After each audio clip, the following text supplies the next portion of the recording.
నమస్కారం అండి. మనం ఇప్పుడు ఈ శ్రీనివాసరెడ్డి గారు వ్రాసిన అదే నేను అనే కథను విందామా? ప్రతిరోజు 6 గంటలు అవుతోందంటే నాలో ఎక్కడ లేని భయం, ఆందోళన మొదలవుతోంది. ఆ సమయానికి నా ఒక్కగానొక్క కొడుకు ఆఫీసు నుంచి ఇంటికి వస్తాడు. అదే సమయానికి నా కోడలు నా కొడుక్కి ఎదురెళ్ళి గుమ్మంలోనే ఉన్నవి లేనివి చాడీలు చెప్పడం గత 6 నెలలుగా రివాజుగా మారింది. ఆ రోజు కూడా ఎప్పట్లానే నా కొడుకు అలా గుమ్మంలో అడుగు పెట్టాడో లేదో కోడలు వాకిట్లోనే నిలేసి, ఏమండి, ఈరోజు అటో ఇటో తేలిపోవాలి. ఉంటే ఇంట్లో మీ నాన్న ఉండాలి, లేదా నేను నా పిల్లలన్నా ఉండాలి. ముందు ఏ విషయం తేల్చి అప్పుడు రండి లోపలికి అంటూ గుమ్మానికి అడ్డంగా నిలబడింది. ఏం జరిగింది ఈరోజు మళ్ళీ? రోజు ఉండే గొడవేగా అని విసుక్కుంటూ అడ్డంగా నిలబడ్డ కోడల్ని తోసుకుంటూ లోపలికి వచ్చాడు మావాడు. మీకు ఏం జరిగినా చీమ కుట్టినట్టు కూడా ఉండదు. ఇంకా ఏం జరగాలి? ఆయన గారు నా పెంపకానికే వంక పెడుతున్నాడు. పిల్లల్ని కనంగానే సరిపోదు, సరిగ్గా పెంచడం కూడా నేర్చుకోవాలట అంటూ వాడి వెనకాలే నీడలా అనుసరించింది. హాల్లో నన్ను చూడగానే, నాన్న, వేళకింత పెడుతోంది కదా, తిని మీ పని ఏదో మీరు చేసుకోవచ్చు కదా, ఒకవేళ తోచకపోతే ఏ గుళ్ళోనో కాలక్షేపం చేసి రావచ్చు కదా నా ముఖం మీదే అనేసి వాడి గదిలోకి దారితీశాడు.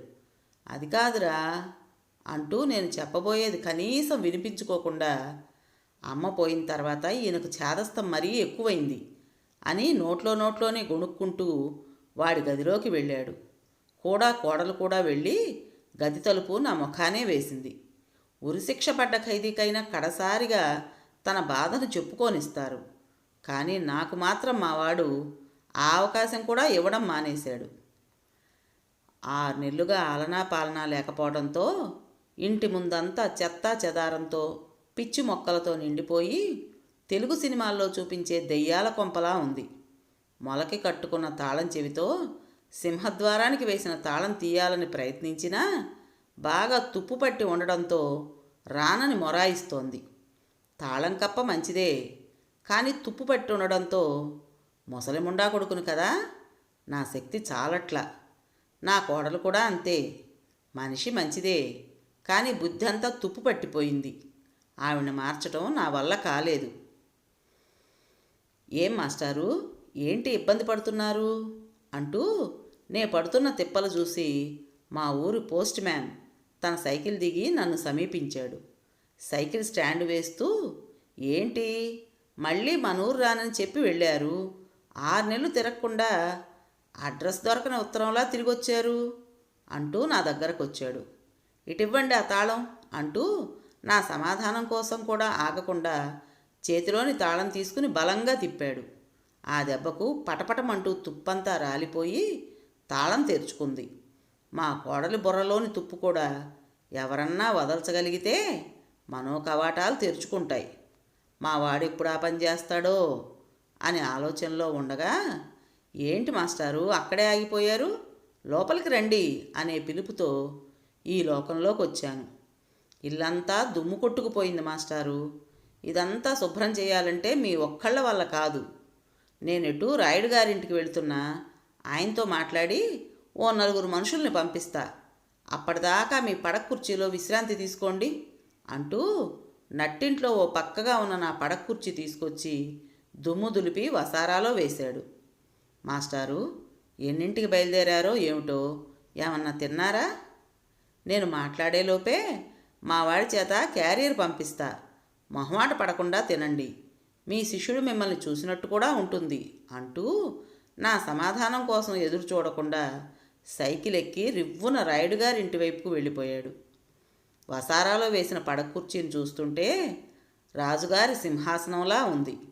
అందులో కూర్చుని ఆ దారంట పోయే వాళ్ళని పలకరిస్తూ వాళ్ళంతా మాస్టార్ అనే గౌరవంతో నమస్కార బాణాలతో నన్ను చిత్తు చేస్తుంటే ఏనుగు అంబారి ఎక్కినంత ఆనందంగా ఉండేది. ఆ రోజులే వేరు అనుకుంటూ పడక కుర్చీలో చిన్నగా మేనువాల్చాను. అలవాటు తప్పిందేమో, కిర్రుమంటూ పడక కుర్చీ సన్నగా మూలిగి మళ్ళీ సర్దుకుంది. బహుశా పాత వాసనలు గుర్తుకొచ్చాయేమో. బస్సులో వెనక సీట్లో కూర్చుని వచ్చానేమో బస్సు కుదుపులకు ఒళ్ళంతా పులిసిపోయింది. ఎప్పుడు నిద్ర పట్టిందో నాకే ఒళ్ళు తెలియలేదు. అలాగే నిద్రపోయాను పడక కుర్చీలో. మాస్టారు అన్న పిలుపుతో మంచి నిద్రలో ఉన్నవాడిని కాస్త మెల్లగా కళ్ళు తెరిచాను. ఎదురుగా పోస్ట్ మ్యాన్ కొడుకు వాసు క్యారియర్ పట్టుకుని నిలబడి ఉన్నాడు. సాయంత్రానికల్లా పనంతా అయిపోవాలి, ఇల్లు అద్దంలా మెరిసిపోవాలి అన్న మాటలు చెవుల్లో పడటంతో పడక కుర్చీ వెనకున్న కిటికీలోంచి ఇంట్లోకి తొంగి చూశాను. ఎప్పుడొచ్చాడో ఏమో పోస్ట్ మ్యాన్ రాయుడి మనుషుల చేత ఇల్లు శుభ్రం చేయిస్తున్నాడు. ఏరా వాసు, ఎలా చదువుతున్నావు అంటూ నన్ను చూస్తూ బెదురుగా దూరంగా నిలబడ్డ వాసును దగ్గరకు రమ్మని సైగ చేశాను. నా మాట విని నేను మేల్కొన్నానని తెలిసి, వాడి మొహం చదువు మాస్టారు, ఎప్పుడూ సెల్ ఫోన్లో ఏవో ఆటలాడుతుంటాడు, చెబితే వినడు, మీరన్నా గట్టిగా చెప్పండి, మీ మాట అంటే వీడికి వేదం అని వాసు చేతిలో క్యారియర్ తీసుకుని, మాస్టార్కి మంచినీళ్ళు తీసుకురా అంటూ వసారా అరుగు మీద విస్తరపరిచాడు స్వామి ఉరఫ్ మా ఊరు పోస్ట్ మ్యాన్. అమ్మాయి దివ్య, పిల్లలిద్దరూ ఎప్పుడు చూసినా ఆ సెల్ ఫోన్తోనే గడుపుతున్నారు, గమనిస్తున్నావా అన్నాను కాఫీ గ్లాస్ అందిస్తున్న కోడల పిల్లతో. తెలుసులే మావయ్య, మీరేం ఆందోళన పడకండి, ఈ రోజుల్లో టెక్స్ట్ బుక్స్లో కన్నా ఇంటర్నెట్లోనే ఎక్కువ విషయాలు తెలుస్తున్నాయి, అందుకే సెల్ ఫోన్లు కొనిచ్చాము ఇద్దరికి అని తేల్చి పారేసింది. అది కాదమ్మా, అంతసేపు సెల్ ఫోన్తో గడిపితే కళ్ళు పాడవటమే కాక ఏకాగ్రత, జ్ఞాపక శక్తి తగ్గిపోతాయని మొన్నెక్కడో పేపర్లో చదివాను అన్నాను. వాళ్ళు అలాగే రాస్తారు మావయ్య, అయినా మీ మనవడు మనవరాలి జ్ఞాపక శక్తికి ఇప్పుడొచ్చిన ప్రమాదమేమీ లేదు, కావాలంటే చూడండి. అమలు, బాహుబలిలో మహేంద్ర బాహుబలిని ఎవరు చంపారు అని ప్రశ్నించింది. కట్టప్ప కట్టప్ప అంటూ ఇద్దరూ తల కూడా తిప్పకుండా సమాధానం ఇచ్చారు. ఆ సమాధానంతో మా కోడల మొహం పేరుకు తగ్గట్టు దివ్యంగా వెలిగిపోవటం మొదలెట్టింది. ఆ పిల్ల అమాయకత్వానికి జాలిపడాలో, పిల్లలు సెల్ ఫోన్ ధ్యాసలో పడి పాడైపోతున్నానని బాధపడాలో నాకే అర్థం కాలేదు. మాస్టారు, అన్నం వడ్డించాను అని నన్ను కుదుపుతూ, ఏంటి మాస్టారు, పొద్దున్నుంచి చూస్తున్నా, తెగ ఆలోచిస్తున్నారు, ఏం జరిగిందేంటి అని విస్తరాకు నా ముందుకు జరిపాడు. సమాధానం ఏం చెప్పాలి? నా కొడుకు కోడలు పెట్టే బాధలు తట్టుకోలేక వచ్చేశానని నిజం చెప్పి నా కొడుకు గౌరవాన్ని పాడు చేయాలా, లేక ఊరి మీద గాలి మళ్ళిద్దని అబద్ధం చెప్పాలా? ఓ టీచర్గా పిల్లల్ని ఎప్పుడూ అబద్ధాలు ఆడకూడదని చెప్పే నేనే అబద్ధం ఆడాలా? నా అంతరంగాన్ని గ్రహించాడో ఏమో స్వామి, ముందు తినండి తర్వాత మాట్లాడుకుందాం అంటూ లేచి లోపలికి వెళ్ళాడు పనివాళ్లను పర్యవేక్షించడానికి. అన్నం తింటున్నంతసేపు వాసు మంచినీళ్ళ చెంబు పట్టుకుని నా పక్కనే నిలబడ్డాడు. మధ్య మధ్యలో గొంతు పట్టినప్పుడల్లా మంచినీళ్ళు అందిస్తున్నాడు మౌనంగా. వాడి మౌనానికి కారణం నేనంటే భయమో లేక గౌరవమో అర్థం కాలేదు. ఎరా వాసు, ఎప్పుడూ సెల్ ఫోన్తో ఆడుతున్నావట, తప్పు కదా అన్నాను మంచినీళ్ళ గ్లాస్ పక్కన పెడుతూ. అయినా ఇంత లేవు, 5వ తరగతికే నీకు సెల్ ఫోన్తో ఏం పని ప్రశ్నించాను మళ్ళీ. గేమ్స్ అని సన్నగా గొణిగి ఒక అడుగు వెనక్కి వేశాడు. కొడతాననుకున్నాడో ఏమో. ఎప్పుడూ ఆ వెధవ గేమ్సే మాస్టారు, ఎంత చెప్పినా వినడు. మళ్ళీ వసారలోకి వచ్చాడు స్వామి.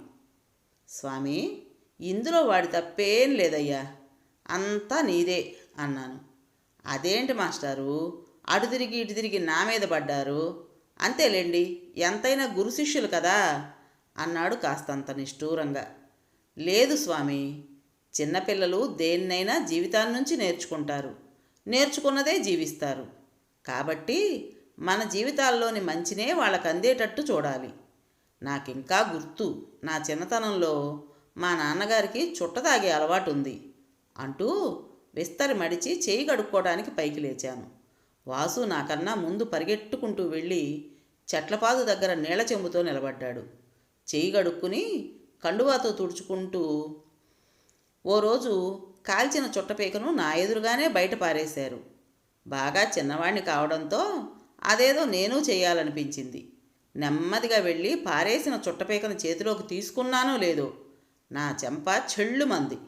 ఎదురుగా నాన్నగారు అంటూ మళ్ళీ పడకుర్చీలో కూలబడ్డాను. తర్వాత అంటూ వాసు ఉత్సాహం ఆపుకోలేక నా పక్కకు చేరాడు. వాడి తల నిమురుతూ, ఇంతలో మా అమ్మ వచ్చింది. చిన్నపిల్లాన్ని అంత దెబ్బ కొట్టడానికి చేతులు ఎలా వచ్చాయి? అయినా వాడేం చేశాడు? మీరు చుట్టలు తాగుతున్నారు కాబట్టి వాడికి తాగాలనిపించింది. అది తప్పని వాడికేం తెలుసు? ఏనాడన్నా మనం చెప్పామా? ఆవు చేలో మేస్తుంటే దూడ గట్టును మేస్తుందా?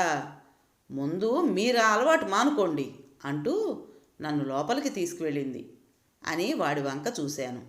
వాడి కళ్ళల్లో ఏదో మెరుపు. మార్పుకు ముందు జరిగే ఘర్షణకు అది సంకేతంలా ఉంది. ఆ రోజు నుంచి మా నాన్న మళ్ళీ చుట్టముట్టలేదు. నా జీవితంలో నేను ఏ చెడు అలవాటుకి బానిస కాలేదు అంటూ స్వామి వంక చూశాను.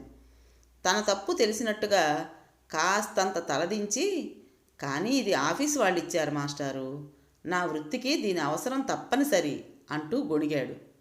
ఆఫీస్ పని అయిపోయిన తర్వాత దాన్ని ఆఫీస్లోనే పడేసిరా. దరిద్రం అని తెలిసి ఇంటిదాకా తీసుకురావడం ఎందుకు? పెద్దవాళ్ళం మనమే దానికి బానిసలమైతే చిన్నపిల్లలు వాళ్ళ వయసు ఎంత, మనసు ఎంత అన్నాను. అసలు నువ్వు మీ ఆవిడ వీడితో ఎక్కువసేపు గడిపితే ఈ సమస్యే రాదు. తల్లిదండ్రుల ఆదరణ దొరకకే పిల్లలు వేరే మార్గాలు ఎంచుకుంటున్నారు అని నిజం కొంత నిష్ఠూరమైనా చెప్పక తప్పదు కాబట్టి చెప్పాను. అవును మాస్టారు, నాకింకా గుర్తుంది. మీరు స్కూల్ అయిపోయిన తర్వాత కూడా సాయంత్రపు వేళల్లో అమ్మగారు మీరు కలిసి ఊళ్ళో పిల్లలందరినీ పోగేసి మంచి మంచి కథలు చెబుతూ సరదా ఆటలు నేర్పుతూ ఉండేవాళ్ళు. ఇవాళ ఆ ఓపిక ఎవరికుంది మాస్టారు? నేనా తిరిగి తిరిగి అలసిపోయి ఇంటికి వస్తాను. మా ఇంటావిడకి ఆ టీవీ సీరియల్స్ తప్ప ఇంకొకటి పట్టదు అని నిజాన్ని ఒప్పుకున్నాడు. తప్పదయ్యా, మన జీవితాల్లో పిల్లలకు కాస్తంత చోటు ఇవ్వాలి. లేకపోతే వాళ్ళ జ్ఞాపకాల్లో మనం మిగలం అంటూ కళ్ళు మూసుకున్నా. ఇంట్లో కన్నా రానివ్వు, వీధిలోనే నిలబెట్టేసావు వాళ్ళని. నీకొక్కదానికే వాడి మీద ప్రేమ ఉందని తెలియాలనా అంటూ ఊరి నుంచి వస్తున్న మా అబ్బాయి, కోడలు, మనవాళ్ళకి ఎదురెళ్ళిన మా ఆవిడ్ని ఉడికించాను. అవును నాన్న, మా మీద అమ్మకొక్కదానికే ప్రేమ ఉంది. మీకు కూడా ఉంటే రిటైర్ అయినా ఇంకా ఈ పల్లెటూరు పట్టుకుని వేలాడతారా అంటూ లోపలికి వచ్చాడు మావాడు. అలవాటు పడ్డ ప్రాణం కదరా. చూడు, రిటైర్ అయినా ఎంతమంది పిల్లలో నా చుట్టూ, వీళ్ళందరినీ వదిలి ఎలా రాను అన్నాను అనునయంగా. అంతేలేండి, ఊళ్ళో వాళ్ళ పిల్లలను మాత్రం ఉద్ధరిస్తారు, మా పిల్లలను మాత్రం మీరు పట్టించుకోరు అంటూ నా పక్కన చేరాడు మావాడు. ఇవాళకి చాలు కానీ కిళ్ళకు వెళ్ళండి అని నా చుట్టూ ఉన్న పిల్లల్ని తోలేసింది మా ఆవిడ. అవును మామయ్య గారు, మీరు అత్తయ్య గారు కూడా మాతో ఉంటే మీ మనవాళ్ళని మీ అబ్బాయి అంత చేయొచ్చు కదా అంది కోడలు కూడా ఎదురుగా కూర్చుంటూ. నువ్వున్నావు కదమ్మా పిల్లల్ని చూసుకోవడానికి. ఓపికన్నంత వరకు ఏదో నాకు తోచింది ఈ సమాజానికి సహాయం చేయాలన్నదే నా కోరిక. ఎందుకంటే ఈ ఊళ్ళో వాళ్ళు ఇన్నాళ్ళు నాకే లోటు లేకుండా చూసుకున్నారు. మరి వాళ్ళ రుణం తీర్చుకోవాలి కదా అన్నాను కళ్ళజోడు తుడుచుకుంటూ. అయినా ఎన్నిసార్లు చెప్పాను మీ పిల్లల్ని ఇక్కడ వదిలేసి వెళ్ళండి, మేము చూసుకుంటామని అంది మా ఆవిడ వంటింట్లో నుంచే. నిజమేననుకోండి అత్తయ్య, కానీ పట్నంలో ఇంగ్లీష్ మీడియం స్కూల్స్ ఉంటాయి కదా అంది గడుసుగా కోడల పిల్ల. అదంతా నాకు తెలియదమ్మా. ఈసారి పిల్లల్ని ఇక్కడే వదిలి మీరన్నా వెళ్ళండి, లేదా మీ నాన్నను వదిలి నేనన్నా వచ్చేస్తా అంటూ నా వైపు చూసింది. ఏ నిమిషాన ఆ మాట అన్నదో మా ఆవిడ. పండక్కొచ్చిన పిల్లలు తిరిగి వెళ్ళకముందే నన్ను వదిలేసి శాశ్వతంగా వెళ్ళిపోయింది. దశదిన కార్యక్రమాలన్నీ పూర్తి చేయడానికి మావాడు మరో 15 రోజులు సెలవు పెట్టాడు. ఈ 20 రోజుల్లో మా ఆవిడ దూరం అవ్వడం, తాతయ్య తాతయ్య అంటూ మనవడు మనవరాలు నా చుట్టూ తిరుగుతుండటంతో మా ఆవిడ మీద ప్రేమ వాళ్ళ మీదకు మళ్ళింది. సెలవులు అయిపోయి ఊరు వెళుతూ మీరొక్కరే ఇక్కడెందుకు నాన్న, మాతో వచ్చేయండి అన్న మా వాడి మాటను తోసేయలేకపోయాను. కొన్నాళ్ళు వాతావరణం మారితే నేను కూడా మా ఆవిడ మీద ఉన్న దిగుల నుండి బయటపడగలుగుతానని సరేనన్నాను. మాస్టారు, ఇల్లంతా శుభ్రం చేశారు, అద్దంలా మెరిసిపోతోంది. ఒక్కసారి లోపలికి రండి అన్న అరుపులాంటి పిలుపుతో మెలకు వచ్చి ఈ లోకంలోకి వచ్చి పడ్డా. లోపలికెళ్ళి చూద్దును కదా, అద్దంలా కడిగి పెట్టారు. చాలా సంతోషం వేసింది. పనివాళ్ళందరూ అప్పటికే వెళ్ళిపోయినట్టున్నారు. ఎప్పుడు చూశాడో నా సంచిలోంచి తీసి మా ఆవిడ ఫోటో ఫ్రేము గోడకు తగిలిస్తున్నాడు స్వామి. స్వామి, నీ రుణం ఎలా తీర్చుకోవాలయ్యా? నా మాట పూర్తయ్యేలోపే, భలేవారే మాస్టారు, ఇదే పాటి సాయం. మీరు మా ఊరికి మా పిల్లలకు చేసిన ఉపకారం ముందు మా పిల్లలకు అక్షరం మొక్కొస్తోందంటే అది మీ పుణ్యమే. రాత్రికి కూడా భోజనం పంపిస్తా. ఈ పూటకు వంట గింట ఏం పెట్టుకోకుండా విశ్రాంతి తీసుకోండి అంటూ తన కొడుకుతో సైకిల్ దగ్గరకు వెళ్ళాడు. స్వామి తన కొడుకుతో నిష్క్రమించాక ఇల్లంతా బోసిపోయినట్టయింది. మా ఆవిడ ఉన్నప్పుడు ఇదే ఇల్లు 10 మంది పిల్లలతో 2-3 పనివాళ్లతో కళకళలాడుతూ ఉండేది. ఆ కళ, గౌరవం, గొప్పతనం ఆవిడతోనే పోయాయి. ఎంతైనా ఆడది బ్రతికున్నంత వరకే మగవాడికి గౌరవం. కానీ ఆడదానికి మగవాడు మాత్రం గౌరవం ఇవ్వడు. భర్త చనిపోతే భార్య బ్రతకగలదు, కానీ భార్య చనిపోతే భర్త మాత్రం బ్రతకలేడు అనే సత్యం మా ఆవిడ పోయిన తర్వాత కానీ తెలిసి రాలేదు నాకు. అమ్మాయి దివ్య, నీ సీరియల్స్ గోల నీదే కానీ పిల్లలిద్దరూ ఏం చేస్తున్నారో గమనిస్తున్నావా అని టీవీ సీరియల్లో పీకల్లోతు మునిగిన కోడలి ఏకాగ్రతకు అడ్డు రావడంతో, ఏం జరిగింది మావయ్య అంటూ టీవీ ముందు నుంచి కదలకుండానే అడిగింది. వాడు చూస్తే క్రికెట్ మ్యాచ్ అంటూ పొద్దుననగా వెళ్ళాడు. అమ్మాయి చూస్తే ఎవరో ఫ్రెండ్స్ వచ్చారని వాళ్లతో పొద్దుటి నుంచి గదిలోనే కంప్యూటర్లో ఏవో సినిమాలు చూస్తూ గడుపుతోంది. అస్సలు వాళ్ళ గురించి పట్టించుకోవా అని విసుక్కున్నాను. రాత్రి భోజనాల దగ్గర మొగుడు పెళ్ళాల గుసగుసలు సన్నగా వినపడుతున్నాయి. అబ్బబ్బా, మీ నాన్నతో చచ్చిపోతున్నాను. ఆయనకన్నీ తప్పులే. పిల్లలు ఏదో కాస్తంత వాళ్ళ స్నేహితులతో గడిపితే అది కూడా భరించలేకపోతున్నారు అంటూ నా మీద చాడీలు చెప్తోంది కోడలు. వాటిని ఖండించకపోగా మౌనంగా తలాడిస్తూ వింటున్నాడు మావాడు. మనవడు మనవరాలు నా కళ్ళెదిటే చెడిపోతుంటే నా మనసు ఉండబట్టలేకపోయింది. పిల్లలు చెడిపోతున్నారంటే ఇంటి దగ్గర తల్లిదండ్రులు, బడిలో ఉపాధ్యాయులే కారణం. పెద్దవాళ్ళం మనమే టీవీ సీరియల్సు, సెల్ ఫోన్లను వదిలి ఉండలేకపోతే చిన్న పిల్లలు వాళ్ళు మాత్రం ఎలా ఉండగలరు? వాళ్ళు తప్పుదారిలో ప్రయాణించకుండా పర్యవేక్షించాల్సిన నా కోడలే నిర్లక్ష్యంగా వ్యవహరిస్తుంటే చూస్తూ ఊరుకోలేక ఆ రోజు ఆవిడకు హితబోధ చేద్దామని చూశాను. కానీ నేనన్నా నా మాటలన్నా లెక్కలేనట్టు తన 2 పిల్లల్ని తీసుకుని తన గదిలోకి వెళ్ళి తలుపులేసుకుంది. మళ్ళీ మావాడు ఆఫీస్ నుంచి వచ్చే సమయానికి బయటకు వచ్చింది. అది గొడవ.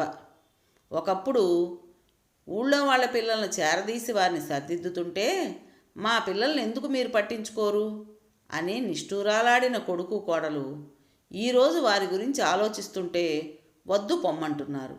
ఎందుకు? అప్పుడు అదే పల్లెటూళ్ళలో అదే నేను అందరి చేత కీర్తించబడుతూ, మరి ఇప్పుడు ఇక్కడ అదే నేను వీళ్ల చేత తోలనాలాడబడుతూ. ఏమిటి తేడా? తేడా అల్లా మనిషి అవసరం, మనిషి మీద గౌరవం. అక్కడ పల్లెటూళ్ళలో నా అవసరం ఇంకా ఉంది, అందుకే నేనంటే గౌరవం. ఇక్కడ నా అవసరం ఉన్నా అది గుర్తించే స్థితిలో వీళ్ళు లేరు. అది గుర్తెరిగేసరికి జీవితాలు చేజారిపోతాయి. గౌరవం ఉన్న చోట ఏ మనిషి అయినా మనుగడ సాగించటం మంచిది. ఆ తరువాతే బంధాలు, అనుబంధాలు, సిరి సంపదలును అన్న ఆలోచన రాగానే ఇక అక్కడ ఒక్క క్షణం ఉండాలనిపించలేదు. ఎక్కడైతే నా అవసరం ఉందో అక్కడే నా శేష జీవితం గడపాలని నిర్ణయించుకున్నా. అదే నేను అనే కథను విన్నారు కదండి. మరి ఈ కథ మీకు నచ్చిందా? నచ్చినట్టయితే లైక్ చేసి మరో నలుగురికి షేర్ చేయండి. అలాగే ఈ కథ పైన మీ విలువైన అభిప్రాయాన్ని కామెంట్స్ రూపంలో తెలియజేస్తారు కదూ. ఇటువంటి మరిన్ని మంచి మంచి కథల కోసం కొత్త వాళ్ళు మన ఛానల్ని తప్పకుండా సబ్స్క్రైబ్ చేసుకోండి. ఇంత మంచి కథను మనకు అందించిన రచయిత గారికి మనందరి తరపున మనస్ఫూర్తిగా ధన్యవాదాలు తెలుపుకుంటూ రేపు మరో మంచి కథతో మీ ముందుకు వస్తాను. అప్పటి వరకు ఉంటానండి.